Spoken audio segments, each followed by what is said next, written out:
Hello, Culture Matters podcast. Today, I'm excited to introduce you to our guest. Before I do that, here's a quote I picked just for this podcast. I think it'll make sense once we get going. Quote, and those who were seen dancing were thought to be insane by those who could not hear the music.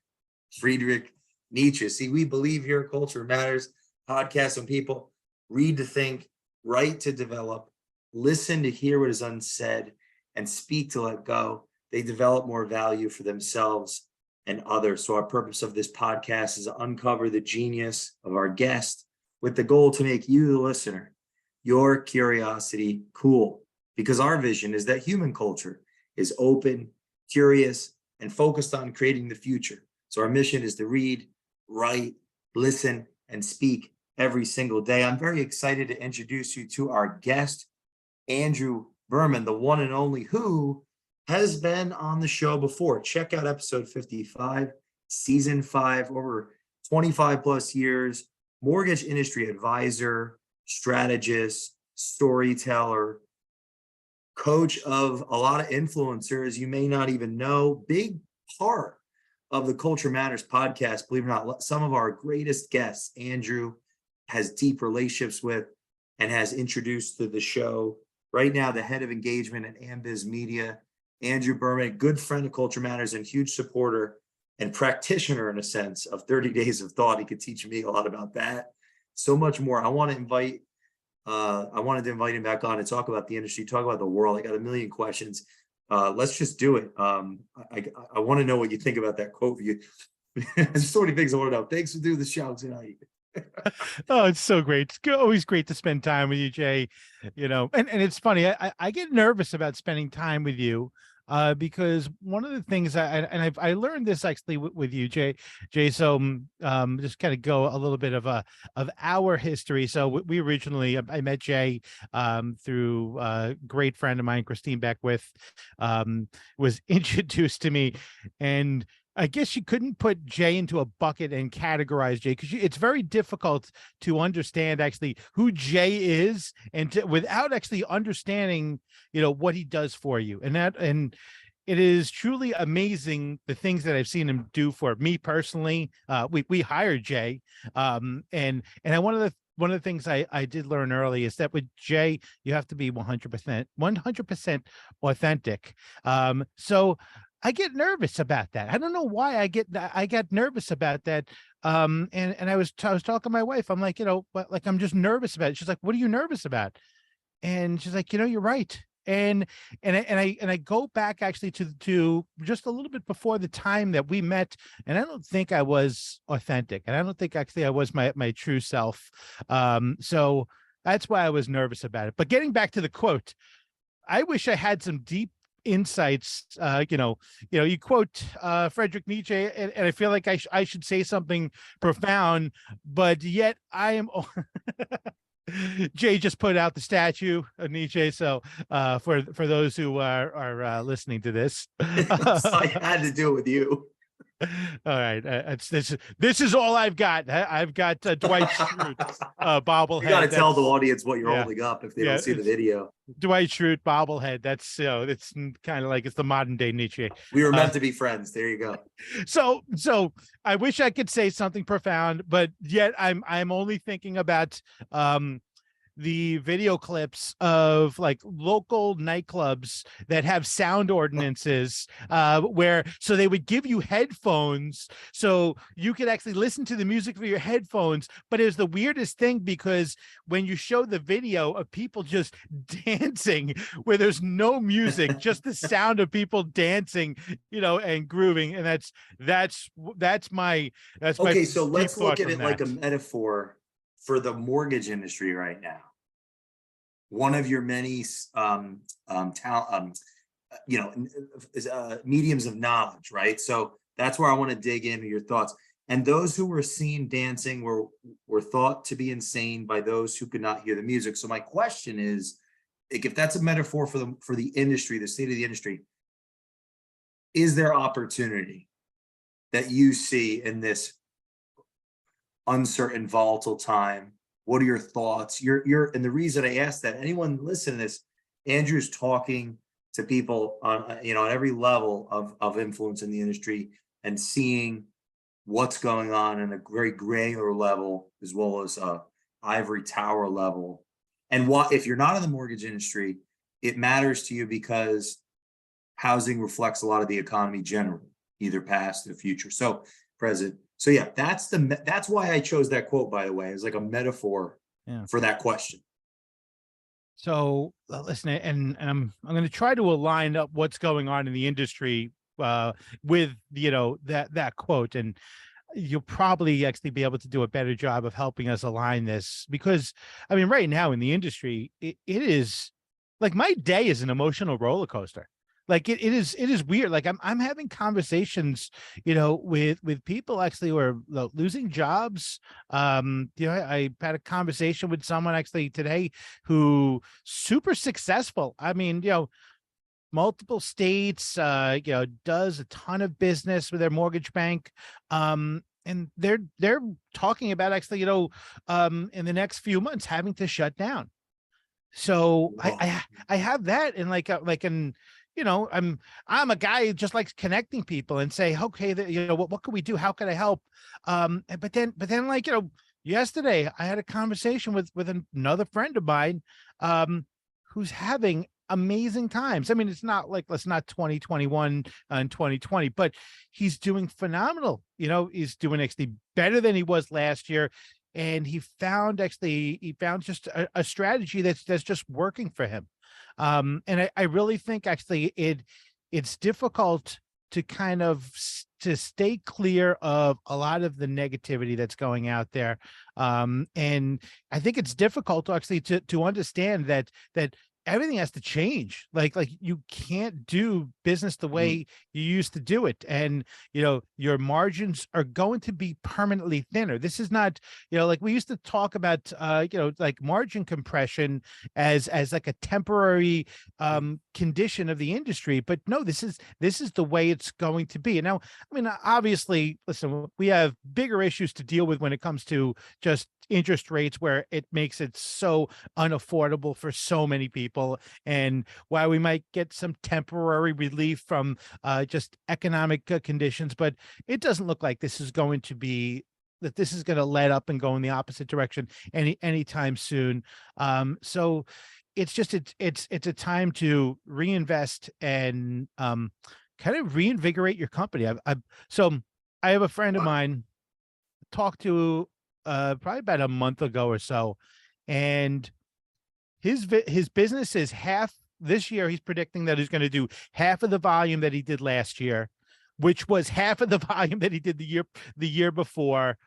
This is someone who was always a nervous Nilly, always seemed to be kind of nervous about the industry, and yet I've never seen him any more calm than he has that he is right now. And in spite of revenue completely just shrinking, in spite of having to spend more money, he's hiring and he's investing in his technology. It's insane. I can't believe it. But something, it makes sense. He sees the opportunity. He sees actually that he knows actually that this this suppression of volume that we're having right now, the longer it goes, the sweeter it's going to be on the other side. And he sees that opportunity, and he's preparing, and he's stuffed away enough acorns, and he's going to be able to make it through winter, or 2 or 3 winters, whatever that is. So in a sense, is that example, that person dancing to the music that we can't see? And then my question, it's interesting. I didn't plan that, but look what you like. This is the magic. This is the magic of Jay How do Doran. we understand? That's exactly Hey, it. I'm not taking all of it. We're dancing together right now. No, How do we unpack why this person might be seen as crazy, what he knows that we don't, what the audience could draw from this to reinvest in themselves? What do you think? Because no one's willing to put the headphones on and listen to the music. He's listening to the music. He's listening. He's having a great time. So he's dancing, and this is what he's prepared for. Let's say someone hasn't, like they're unprepared right now. Are there people that you're talking to that are navigating that in a positive way, or are there things you're seeing that people are doing that you could give the audience some things to avoid, like stay away from this type of thinking or stay away from this type of behavior? It may not work out for you. What do you think? I mean, I think it just comes down to like bare bones, basic positive mental attitude. Like literally actually just understanding actually that there is a way. There's a way actually, no matter how horrible your situation might be, there's a way to figure this out. Listen, just the other day, I mean, I'm one of the largest mortgage companies that was huge in non-QM, huge actually in the subprime days. They pivoted and became a mortgage broker.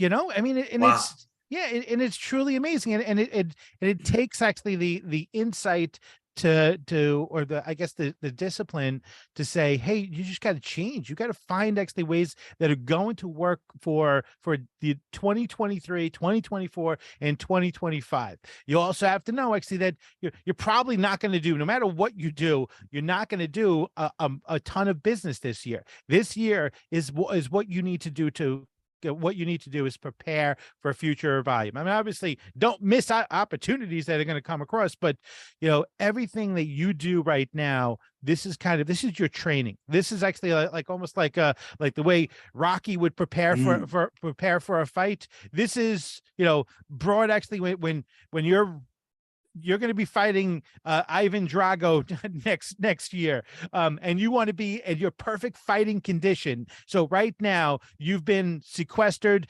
to a cabin, in the tundra in Russia someplace, so you can actually prepare for that ultimate fight. And that's what you need to do right now. You need to invest in yourself. You need to go to conferences, and I have to say they're doing that. So is and listen, I'm shameless plug here, but our conferences are like, attendance is doing great because people are looking for information. Can we unpack that? So, why are they doing great? What are you doing that is helpful? And then additionally, what would be a reason, like who shouldn't be going there?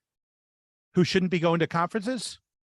Yeah, like let's start with disqualifying who is not in a position mindset wise or fiscally or whatever their house is in, or can you even think in that invert? Yeah, and it really comes down to, listen, if you can't escape the negativity, and get away from the screens, stop paying attention to the banks are crashing because everyone thinks the banks are going to crash, so that makes the banks crash. So but if you think you're going to crash, I don't like to use Henry Ford quotes, just because wasn't the greatest actually leader, wasn't the greatest actually person. I mean, yeah, there's a lot of value to what he did. I mean, alleged Nazi ties and everything. So of course, like the typical New York Jew, everyone always has we're always trying to find actually the ties to people. Actually, Well, we just lost some listeners, gained some listeners. So welcome to the Culture Matters podcast, Andrew Berman. Defending listener one by one. But he did say something that I love this quote, and I use it all the time, regardless of where it came from. If you think you can, or you think you can, I forget exactly how it goes. You're right. I think exactly. Yeah, 100%. You're right. Yeah, and it's what it comes down to. If you think actually that you can't do it, if you think actually you don't have the skills to do it, then 100% you're right. If you don't have the mental fortitude to be able to fight through this, because listen, I mean, most likely there've probably been bigger troubles that you've had in your life, or there will be bigger troubles, or plenty of other people have been through much worse times than you're going through right now. Because most of the people that I'm talking to that are having difficult times are still doing pretty good, have still actually have, some good years, have some acorns, kind of squirreled away. So I think actually the people that shouldn't be, necessarily going to conferences, if you just can't grasp the fact actually that there is going to be light at the end of the tunnel, that there is a way actually to kind of put together a plan, write it out, and just figure out what you can do to make sure when it comes time for that fight, when you're ready actually to go into high gear, because the industry is booming again, rates go down low again, and who knows, maybe we'll get another like stimulus package, like first time home buyer credits, all the things. Because listen, we know actually that the federal government uses the mortgage industry as like the paddles, for the economy. It happened last time, and when it's finally actually ready, they're going to break out the paddles. Okay, lower interest rates, stimulus, here we go, clear. And of course, actually, the mortgage industry benefits from actually that surge, and then it goes. Then of course we know what happens, and it goes too far. Interest rates go too low, and it crashes again, and we come back down. It's sick or cyclical, whatever you want to call it. Are people buying houses? Totally. People are closing. I listen, I have plenty of friends are still closing, 5, 10, deals a month. I mean, it's not like it's completely seized up. It's just, it's so difficult to put your hands around where we are right now. Even though, listen, if you're 2000, I think I might have the years wrong exactly, but don't quote me on this. But if let's say your 2017 or 2018 self, saw the production that you're going to potentially do this year as an industry, like as an overall industry, you'd be pretty excited. But the problem is actually, we've built up so much infrastructure and built up so much, expectations, and built up so much expenses, both corporately and personally, that a lot of people are feeling the pain. And it's many companies are just not operating, in profitability right now. Are you seeing the people that are thriving, they're taking back, or they're scaling back their personal lives temporarily? Maybe they're selling the Mercedes, or they're selling the Ferraris, or they're canceling their vacation rental, or is it not there yet, or are you not sure? Well, something, I gotta say that I think actually a lot of the people that I'm talking to, that where I know their like kind of personal lives, they've been in the industry for long enough, and they've had some kind of diversification. So it's not just actually everything where it's all mortgages. Like, listen, 2008, we all actually, I don't know why we thought actually that selling mortgages to someone who has a 500 credit score, is putting 5% down, and is coming up actually with creating their own income, with stating it, but we thought that was a sustainable thing. And what do you mean, the secret? Sorry, I'm just too many reading. But but back then, a lot of my friends lost everything. I mean, it is amazing. Wow. Yeah, they had their cars repossessed, like houses foreclosed on. It is truly, was just devastating to see. And I say, like a lot of my friends now, have some kind of diversification, whether that diversification is, in investment properties, insurance businesses, all sorts of different business ventures. There is actually more diversification, and I guess more importantly, like assets that they're sitting on. And part of it is because the boom that we had in 2020, 2021. So that's, thank God for that. What was that boom like for people that are listening that aren't in the industry specifically, but maybe their business, they have it in another sector, and they're thinking, well, how does this end up affecting me inevitably? Because you were talking about the paddles and all that. So how well did people do in 2019, 2020, 2021 in housing. I mean, there were a lot of people that were making in 1 month what they previously made in a year. They're Holy doing, moly. yeah. So it was, and See, somebody really, not in the industry would be like, holy moly. yeah. Like, Oh, how does that eventually affect the economy as a whole?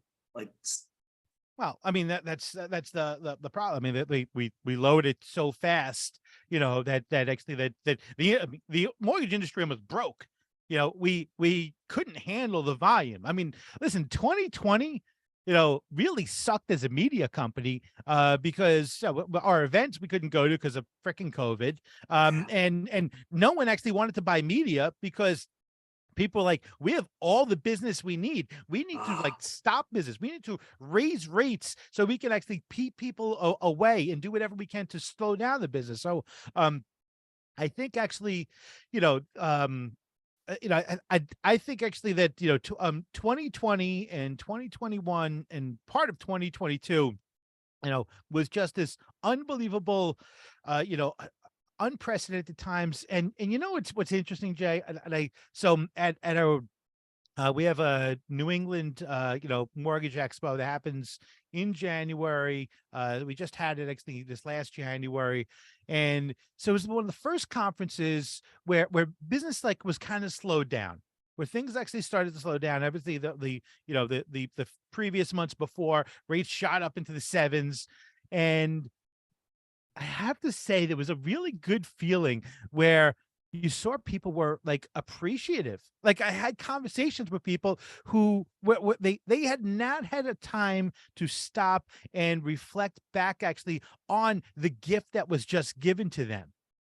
And it's a really cool thing. And I think that is has propelled a lot of people, from looking back at that, having that retrospect, to look back at that and being able to appreciate and saying, okay, that was fun. What's next? And at the conference, you just saw a lot of people just grateful, appreciative, and excited about learning something, even though in many cases their business was, they were doing some months, zero loans. are people leaving the industry? I mean, yeah, there's definitely people leaving the industry. I mean, there's people actually being, fired, and there's people actually that from an executive level. And listen, they're just people actually that just didn't have solid business models, but were good at answering calls and closing loans that were handed to them. You mentioned the plan earlier. How important is a plan now?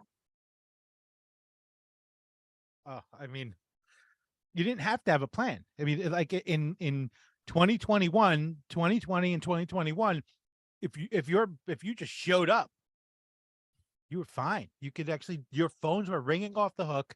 There was not enough MLOs to handle the flow of business coming in, but there's also not enough processors and underwriters too to handle the flow of business coming in. So you didn't need a plan.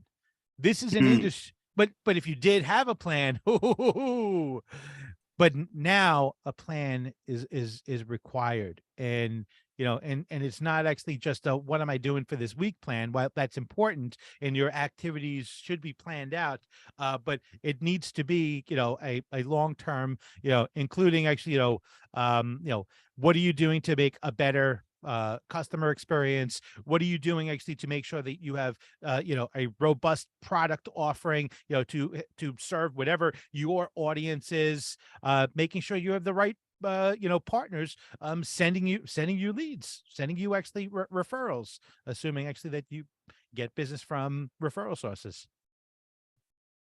Can we unpack what actually attending a conference, especially in heightened times of stress and anxiety, uncertainty now, what actually does that do to someone's bottom line, in your view? Like, how does that increase the likelihood that someone doesn't drown in sorrow or doesn't, I mean, I'm being so hyperbolic, so dramatic. No, but say, like, how does that actually help someone? Someone says, all right, I have a good attitude. I still don't understand how putting myself in that atmosphere is going to help me get to the next level, get through this? What are some of the valuable outcomes Okay, so in your view? yeah, great question. I mean, when I think about, the positive outcomes that someone is going to get from attending a conference, um, and I'm just kind of going to talk about actually a couple of different things here. First and foremost, it's just being around other people that could help inspire you, that are excited about the business, whether it's the speakers at the front of the room or the people in the audience. It is just a cool thing, actually, being around other professionals that have gone through what you have gone through, know what you're going through today, and in some cases have a plan on what to do for the future. So that in itself, even if you actually don't walk away from any kind of product strategies, improvements in your tech stack, Mm. other actually thoughts or big things that can come out of it. There's that, just actually going and connecting with people and talking to people. So there's that level. Then there's also, from a product standpoint, educating yourself about new products, maybe that you haven't previously played with, maybe products actually that you just thought were too complicated, like a 203K loan, that you just stayed away from because of the complications that you've heard about that one deal that went south 17 years ago. You say, I'm never doing another 203K loan, whatever it is. These are opportunities to actually to say, hey, listen, I got the time. Maybe, if I look at the people who listen to me and my audience, maybe it's time to actually to look at this stuff. Wait, hey, something? I have, some high net worth borrowers and they're not investing in real estate. Maybe I should be looking at, DSCR loans or investor type loans, and start offering. And so there's the product standpoint where you could start actually finding new products that you weren't previously offering, whether it's HELOCs, whether it's non-QM, DSCR loans, reverse mortgages. There's so many different opportunities out there, and many of these products are not as rate, or they should say the borrowers aren't as rate sensitive as they're more opportunity sensitive. And the other thing I would also say is just an opportunity to improve your operation, whether it's finding better partners, whether so in the mortgage business, you're in the process, you're relying on settlement service providers to deliver you services on time and in the best possible way possible. Um, Making sure you're at these conferences, making sure your credit providers are the best. You're doing business with AMCs who, have great reputations. And of course, your tech stack, making sure that your tech stack is doing everything it possibly can to provide the best customer experience. Because the cool thing about today, and this is like a scary thing, I remember actually Mm. 2016, we saw, the push button get mortgage, and like the next day after actually the Super Bowl, everyone got scared. They're like, okay, I'm out of a job. They figured out a way to replace me. Well, first off, we learned actually that first off, there's only a small fraction at that time of borrowers who would be able to fit into the box that would be able to actually push a button and get a mortgage. But what that did actually is that inspired us to actually say, hey, what do we do, to actually bring this technology down to independent mortgage companies? And well, it's great. So I'm talking about Quicken or Rocket with that push button get mortgage, and it's cool about it is they offer a lot of the technology and services that they're using today, to the brokers that use them. But a lot of the technology that's been only available to companies who are buying it at an enterprise level or available to, small mortgage bankers and mortgage brokers throughout the country. And it's a cool thing actually to have it. So that's the last thing is investing in your tech stack. So Do you those think are that per capita, that opportunity is increasing? David versus Goliath, right? David's ultimate margin or ability to per capita make more money than ever before. so well, I mean, listen, I think unfortunately the David is a lot more nimble. David actually, can he's got his little slingshot, and that little slingshot can, is more powerful than the big brawn of Goliath. If I'm, I'm still actually working in this analogy, okay, but that's I think actually that the independent mortgage companies actually have an advantage when it comes to times like this, because, and I use this analogy all the time. And anyone who's known me in this business and have had me talk about the difference between bankers and brokers, has heard me talk about this analogy. I stole this analogy from someone. I wish I could remember the person who gave me this analogy, but sorry, guy, whoever it is. But they described it, and I love this. They described actually how the mortgage broker is like the destroyer in the naval fleet, whereas the aircraft carrier is like the mortgage banker. And the mortgage banker, Mm, obviously powerful, I wow. mean, has all the tools in the world and can destroy, like with the airplanes and everything that's got on it, it can Hmm. destroy actually, the destroyer of the naval fleet. But however, the naval fleet is that the destroyer, is quick and nimble and can adjust, a lot faster than the aircraft carrier. So in times, when the waters are rough, the destroyer actually can do some pretty big damage. Listen, you're seeing it across the board. I mean, because the margin compression is impacting a lot of the mortgage bankers, but the mortgage brokers, I mean, listen, if it's too expensive, guess what? You get rid of your AAA, real estate space that you were renting, the fancy, printer, copier, scanner, Yeah. and all the fancy stuff that you had, and you scale down. You go into the back office of your accountant's, office, and you're still actually able to operate. And the mortgage broker has as an advantage, during actually, times like this.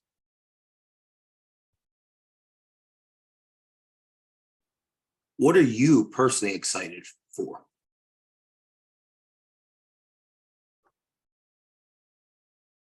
or horrified by? Uh, I mean,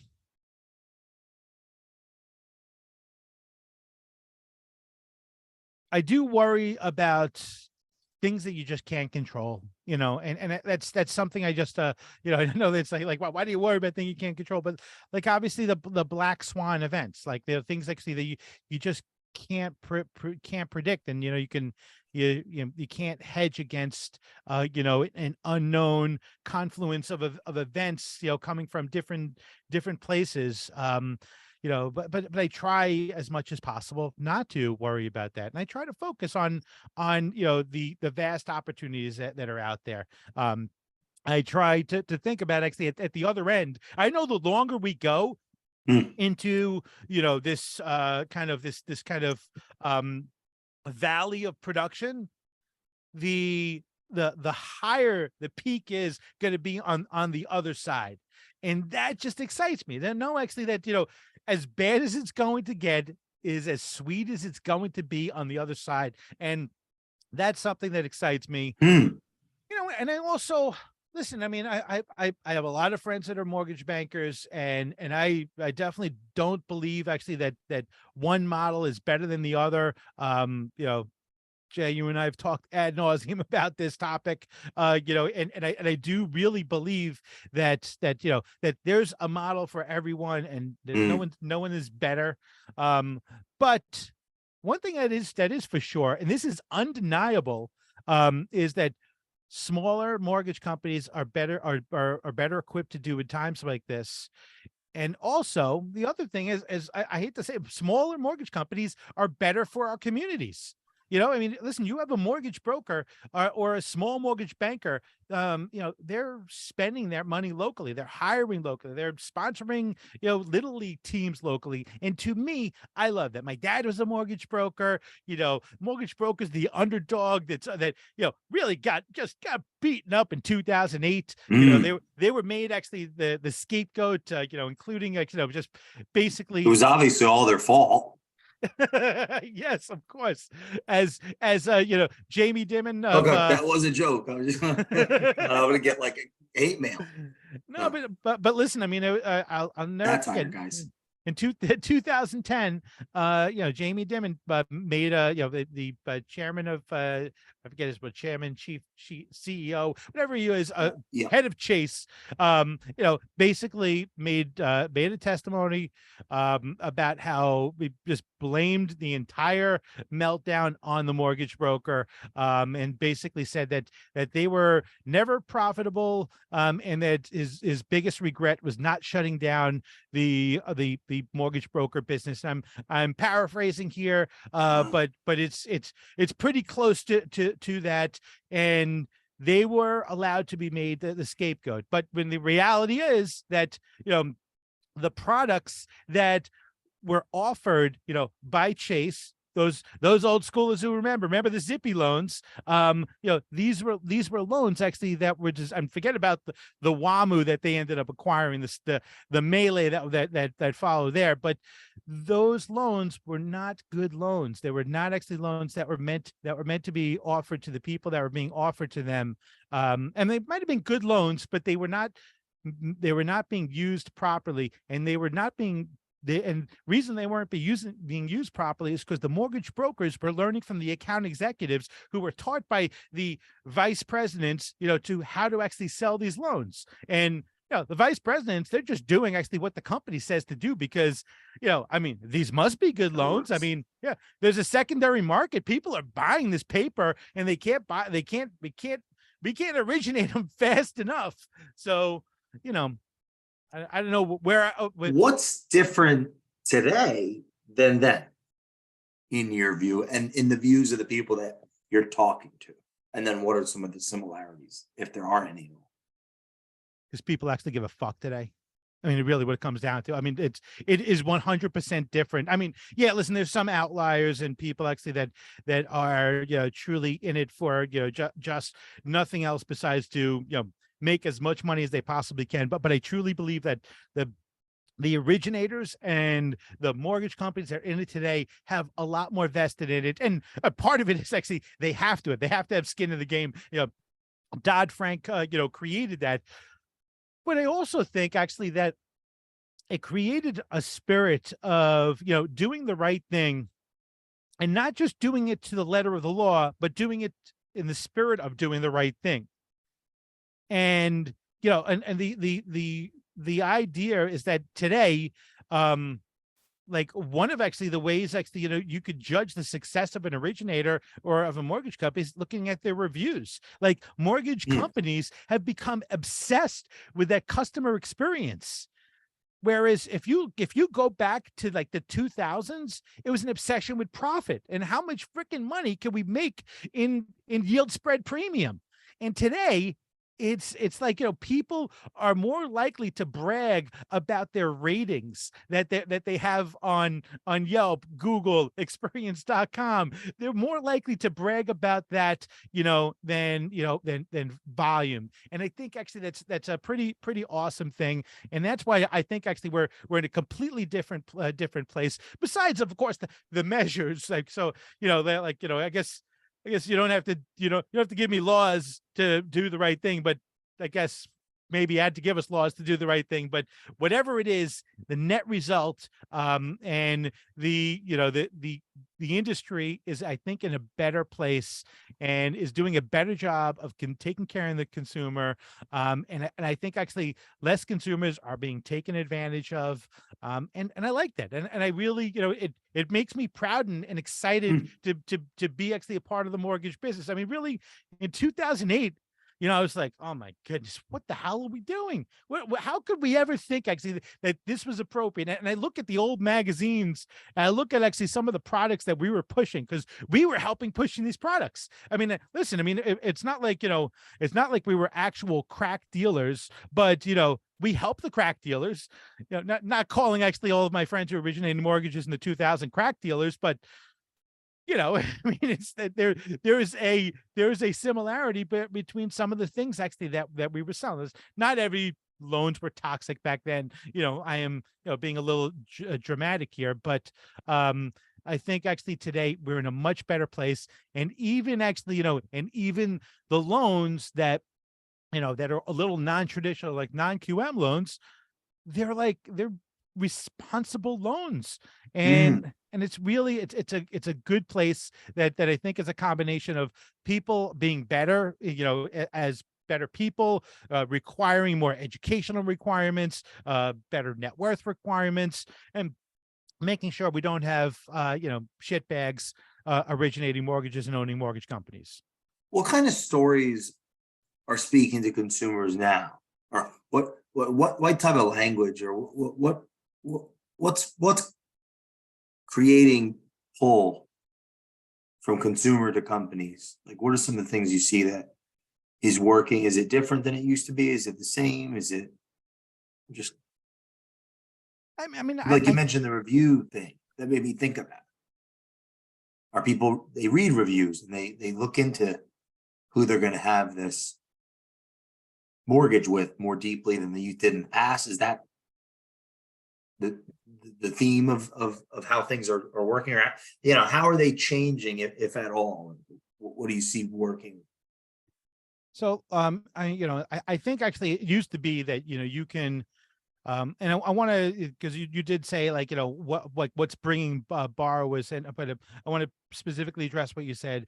I think actually that back then you could screw over a customer. You can intentionally or unintentionally, you could make mistakes. You can just not return calls, do whatever you need to do to screw up a transaction, and that'd be isolated in that transaction, and you're just not going to get Mm. referral partners, and maybe you ruin the relationship of the person who referred. But today, you screw someone over, they're going to go twice as hard actually to make sure everyone know actually that you screw them over. They're going to actually go to Yelp. They're going to go actually potentially CFPB. They're going to do everything they possibly can because they know that they have more tools. The consumer is much more empowered today than they were back then. And they're also, what's cool about this is they're also more empowered with information. And as crazy as it sounds, I have my daughter sending me TikTok videos on investing in houses.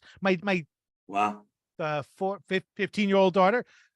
That's not good that I don't remember her age right away, but my 15-year-old daughter has sent me TikToks on investing in houses, and that I think is something that is actually bringing borrowers in, and while today they might not be ready, for a mortgage. But that's what's great about this year, because now actually you're going to them and saying, "Hey, listen, we're not ready, but we're going to get you ready."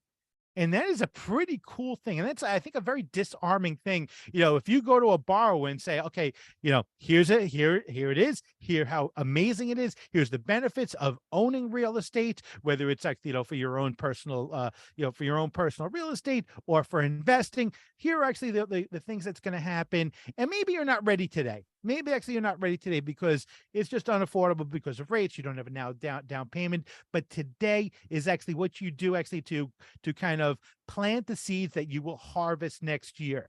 And this could Mm. be done with a plan, but putting actually the plans in place to be able to plant as many seeds as you possibly can so you could harvest in the future. And could be just simple notepad and pen, or some cool technology that helps kind of stalk your borrowers financially, to make sure that as soon as they're ready, as soon as their credit comes up, as soon as they have a little more money, as soon as the rates come down, and these things happen and they're ready. So I think actually that what is exciting borrowers today is the same stuff that's always worked, but there's more of it, and you don't have to wait for a seminar to do this. You just pick up your phone, open up TikTok, and boom, you've got actually a bunch of information to help you.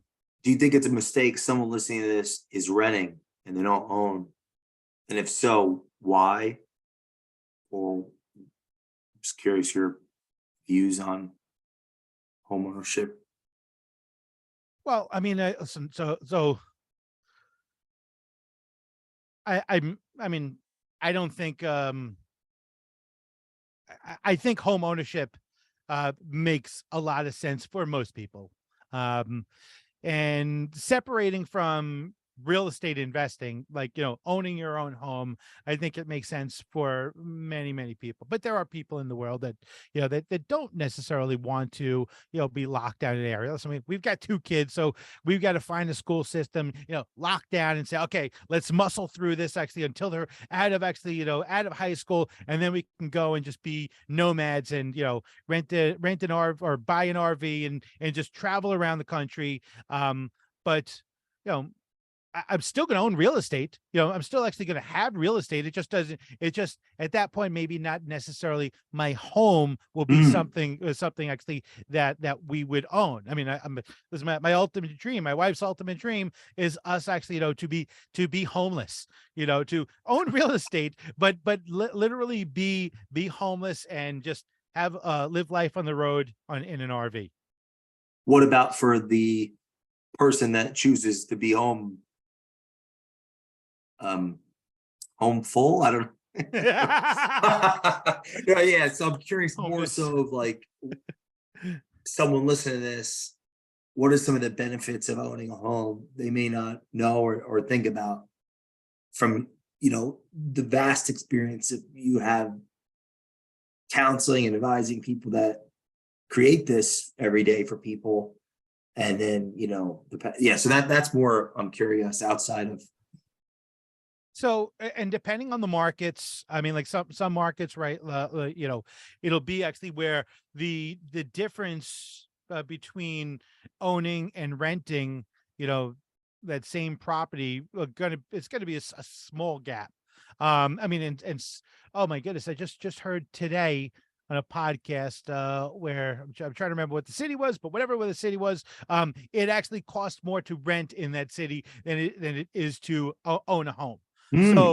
So, so there's that and that's, I mean, that's a great point, but of course you still have to have the money to be able to put down, I mean, yes, listen, if you're VA, you're not putting anything down, just your closing costs. If you're going FHA or even Fannie or Freddie, you could put less than 5% down. I mean, there's abilities to get into it, but I do think actually that owning a home actually is something actually that is a worthy endeavor, because you're going to be paying off someone's mortgage. And if you're paying off actually, and if you're renting, you're just in theory paying off your landlord's mortgage. And if you own the home, you're paying off your mortgage. And listen, it's a bank of equity that's sitting there. I mean, it's not as easily accessible as just going and writing a check out of your bank account unless you have a PLOC ready to do that. But it is one of actually the best ways to generate wealth with relatively low risk, to investing in, let's say, the stock market or even index funds. This housing, generally speaking, appreciates. Have you seen people's lives changed from their home? Oh, well, so listen, I mean, being in the mortgage business, I get to hear countless stories of people who have had their lives changed, and it could be as simple as, like the single parent that, just happened to always dream, never thought they could, and somehow was given the opportunity and just was able to provide some stability, for their family. And they were able to just have in a place actually that they have a yard, have a dog that could run around the yard, and they went to a school actually where they weren't worried for their children's lives. So you have that basic, shelter need, but then actually on the other side, you have so many stories of people actually that have create vast empires from owning real estate. And yeah, generally speaking, I mean, listen, it's difficult to go buy a house actually cash. But the mortgage just allows you the leverage to Mm. buy with just a fraction of what it takes to buy that house. You're able to leverage that, to make some nice scratch. What's a HELOC for those that don't know? So HELOC, a home equity line of credit, and it's a couple of different ways that actually that it's served. But Generally speaking, these are what they call second lien place, which means like your mortgage is going to be your first lien place, and the HELOC comes like right after that. Means actually you screw up and don't pay your bills, the first mortgage get taken care of, and then if there's something left over, we're going to give it actually, to the second lien holder, which could potentially be a HELOC. And a HELOC, the way a lot of them work, sometimes you can get a check.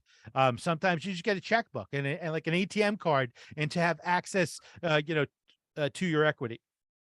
Do you find that people use that to create businesses or investments, or like they can, that even could change people's lives? Yes, yes, and yes, 100%. I mean, because first off, right now, no one's touching their first mortgage. If you've gotten a mortgage, refinanced or bought a home, from 2020 to 2022 mid-year, Hmm. you have an unbelievably low rate, and you do not want to touch it. So as a result, the HELOC can come in and allow you to have access to some of that equity that's sitting there in your house that you only would be able to unlock if you either sold your house or refinance, which means actually, you're potentially getting rid of your mortgage where your rates are on the twos or threes. Huh. How hard is it for people, in your experience, to buy a house they can afford?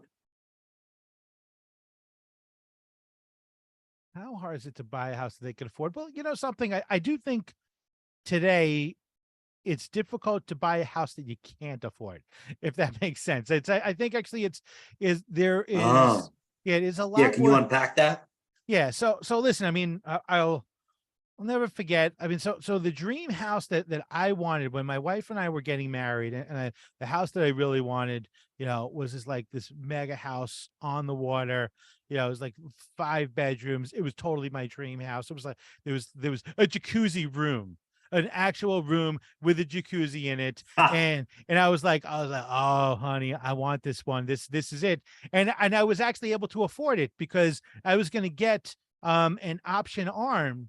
And basically, I was like, I listen, I mean, I had, my initial target, I had 20% to put down. You don't have to put 20% down, but, at the time, I just was buying into that. Says I should put 20% down, but I had actually enough.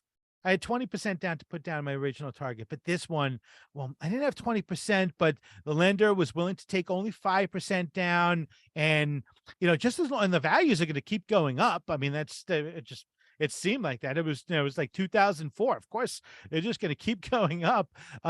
So we almost bought actually a house that probably would have been the demise of the Berman family, wealth. I mean, there's no question about it. That little mistake, would have cost us, drastically. And instead, actually, we went for a house that was just, it was okay. Landlocked. It was no. There's a little creek down the block. And but we're able to afford it. The payments are comfortable. We're able to put a decent chunk of change down. That of course we got a HELOC right away to be able to unlock actually the value out of that. But so yeah, so I think that today those Wow. opportunities don't exist, and that's a good thing because here I was educated. I knew exactly actually, what I was going into. I mean, heck, I gave seminars telling people how to actually sell these very mortgages that I was about to actually go into that Wow. would have negatively impacted our lives. But you didn't do it.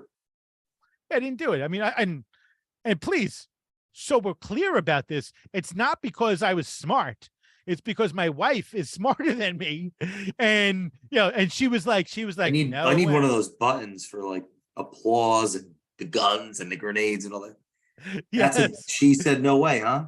Yeah. She said, well, so she said no way. I mean, and listen, and I'm so glad. I mean, there's so many reasons besides actually financially, Awesome. being potentially put in a negative place because listen, so that was 2004. So if you think about that, in 2006 is when all of a sudden the mortgage industry started getting a little shaky. By 2007, we started losing actually a lot of our big advertisers that were spending some big money and were doing a lot of things with us. So and then obviously 2008 came, and there were, And there you was guys were killing it back then. we were killing it until actually it was killing us. And that is How do actually, you get through that emotionally, mental, psychologically? I don't know. I literally have no clue. I look back actually, and I can't say that I had a positive mental attitude. I really don't know how I got through those times. And because there were, it was ugly, and it Mm, really was ugly, and it was like survival. But it was, I guess the way actually we got through it is because we were all surviving together. Like we were all actually had the same situations, and like the entire country was going through this. And listen, we somehow managed to pivot. Our publication, unfortunately, we had to shut it down for a multitude of reasons. And we shut it down in, so it was like April of 2009. And then May of 2009 is when I created National Mortgage Professional Magazine. And then actually, and I did it with actually the idea of that. Hey, something, as ugly as things are in 2009, there's still some amazing people out there. And there's still some really cool people mm. that are doing some cool things. And I said, let's tell their stories. Like we can't talk when we're not going to talk about actually, new innovative products, because there's no new innovative products. There's no new wholesale lenders coming out. As a matter of fact, um, I looked at actually one of the magazines in 2009, and my rankings of wholesalers was called "Who's Left in Wholesale." Holy cow. Totally defeatist, mindset, because we were just beaten up, and to me actually that was, yeah, I don't know how we made it through that. Listen, I know, like, my wife, would like, she went shopping, like Christmas shopping for the kids, where we had, amazing Christmases before. Like one year she went actually, to a drugstore to buy actually gifts for our kids, because it got really, really ugly. But somehow, man, we made it through. I managed to actually, it was just truly just phenomenal to be able to go through that, get through that, get caught up on all bills, be able to actually, start to actually rebuild our nest egg, and get to actually a place where we can be confident and just build. And it was, there's a lot of lessons that we learned then. And I think some of those lessons probably, change the way we think today, and kind of, guide us today. But I just try not to live in fear, and try not to actually, try not to, try to actually be more positive, and more, I'd say, purposeful, with my time, with my efforts, and knowing actually, like, hey, listen, man, I'm 48 years old this year. And while I still have probably another at least 50 plus years to, on this planet, because I'm pretty sure I'm going to blow past 100. And so, but I also know actually that this is my prime time. And this is like my most productive I'm ever going to be. And I need to be as strategic as I possibly can. I have no time to just, to get caught up in worrying about Mm. actually things I can't control. Even though I do worry about things I can't control, I try as much as possible to minimize it, and really try to feed myself with positive thoughts as much as I can. Final question. In the spirit of everything that you've come through, and even in that story, the National Mortgage Professional Magazine started May 2009. It's an unbelievable wave up, I would think. What do we need to hear now? What do we need to do now to ride, as you said, alluded earlier in the conversation, ride that wave up in 2024, 5, 6, or whenever that wave starts going upward? What is the game plan, Andrew Berman? Well,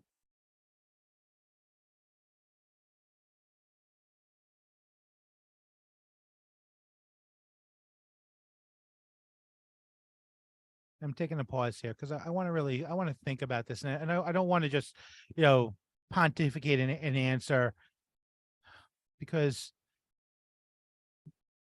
this is a unique opportunity that we have right now. And there are people that will take advantage of you today. If you actually are operating in a place of fear, maybe you've had some success and you've done, good enough, put away some acorns, but you're fearful of the future. So you got to be careful of people's motives, and not trying to be negative, but it is something to be mindful of. You need to plan, and look at the people that are successful today. And what's great about today is everything is transparent. We have tools, so someone could tell me actually that they're closing 20 units a month, and I could easily see, are they closing 20 units a month? So if you're out there right now and you're looking for some guidance, well, if you don't have a plan, and if you're actually lost out there and you don't actually know the way out of it, this is the time to partner up with other people. And careful of false prophets, but spend as much time as you need to kind of find actually the right people to partner with. And that could be potentially, and these are all different ways. This could be like, the guy who I was talking to actually was looking for a mortgage company to acquire his mortgage company. Or could be, you could just be an originator who just got into the business, and you're having a difficult time to find, and you're looking for a difficult time to find yourself in this new environment. But aligning yourself with people who are winning today. So this is a great time, because this is going to be something that you're going to look back at in the future years, and you're going to laugh at 2023, how difficult it was. But you're going to appreciate that. Like, I look back at 2008, 2009, and I really appreciate what I've learned from those times. I appreciate, the fact that I've made it through. It's made me a better person today. If you stay positive, stay focused, and be dedicated to whatever your mission is and to whoever your people are, you're going to win. You're going to win. Andrew Mike Drop Berman. Welcome back to the Culture Matters podcast, my friend. Woo! Anyone listen to this, you got to listen to episode 55, season 5. Gosh, re-listen to that last part again. I hope we use that for the clip we post this out. Jeez, I'm ready to run. Thank you so much for coming on tonight. Thank you all for listening to this episode of the Culture Matters podcast. If you don't know what Andrew's been talking about when it comes to mortgages, read some books. Love you. And we will see you next time on the Culture Matters podcast.